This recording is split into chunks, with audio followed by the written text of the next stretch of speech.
कोई भी जो क्राइम करने वाला बंदा है वो 10 दिन तक जो है वो इस चीज़ को प्लान करता है अपने जहन में। उसके जहन में वो जो एक नफ़रत होती है, चाहे वो अपनी सगी बहन से हो, चाहे वो अपनी बीवी से हो, चाहे वो अपने शौहर से हो, चाहे खूनी किसी रिश्ते में हो या खूनी रिश्ते में ना भी हो, जब भी कोई नफ़रत का एलिमेंट बीच में आता है तो हम उसमें ये देखते हैं कि इसको अंडरस्टैंडिंग उसके साथ जो है वो कितनी थी। अंडरस्टैंडिंग ना होने की वजह से नफ़रत क्रिएट होती है।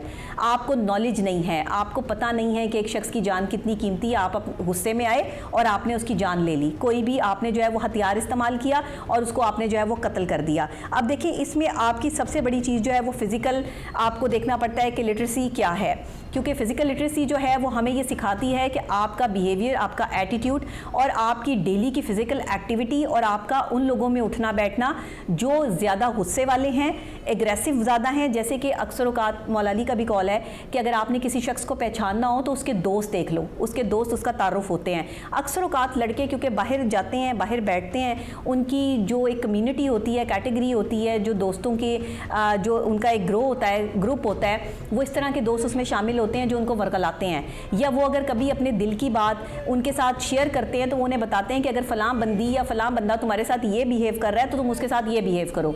अब वो बिहेव करते करते उसकी जान नहीं लेना चाहते, लेकिन अचानक से कोई ऐसी चीज़ जो है वो उन पर असरअंदाज होती है जो कि उनका गुस्सा होता है, सब्र का ना होना होता है, बर्दाश्त की कैफियत में ना आना होता है। इसीलिए इस्लाम भी सिखाता है और साइकोलॉजिकल पॉइंट ऑफ व्यू से भी हम माहिर नफ्सियात यही सजेस्ट करते हैं कि एक शख्स में जब तक क़ुव्वत बर्दाश्त ना हो, सब्र और तहम्मुल ना हो, वो नॉर्मल इंसान नहीं है।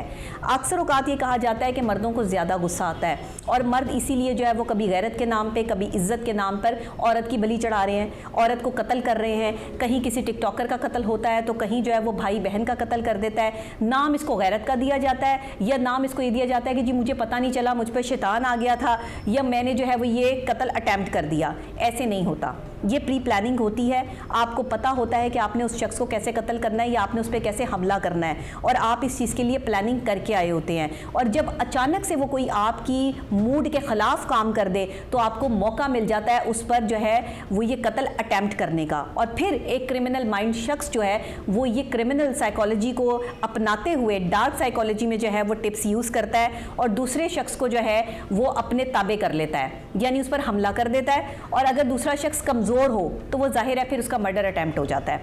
तो ये चीज़ इसी केस में भी जो है वो यही चीज़ देखने में आई है कि इनका डेली का बिहेवियर, क्योंकि मैं जब तक किसी भी शख्स को या किसी भी क्रिमिनल को असेसमेंट नहीं कर लेती, मैं उसके बारे में हतमी राय नहीं देती। तो मैं इस लड़के की इस स्टोरी को सुनते हुए या ये समझते हुए कि इन बहन भाइयों का आपस का डेली रूटीन बिहेवियर क्या था, मैं ये समझती हूँ कि ये आपस में नफ़रत अंगेज़ी बढ़ चुकी थी। इसे अपनी बहन से बहुत ज़्यादा तकलीफ़ थी और बहन भी शायद उसकी उस तरह इज़्ज़त नहीं करती थी। बीच में समझाने वाले बड़े मौजूद नहीं थे और इनको रोकने वाला कोई नहीं था। लड़ाई झगड़े आपस में ही होते थे। इर्द गिर्द अगर पता लगाने से ये भी पता चलता है कि इनके रिश्तेदार जो है वो इनके इर्द गिर्द रहते थे, तो रिश्तेदार भी शायद इनसे इनके बिहेवियर या बदतमीज़ियों की वजह से जो है वो दूर हो चुके होंगे।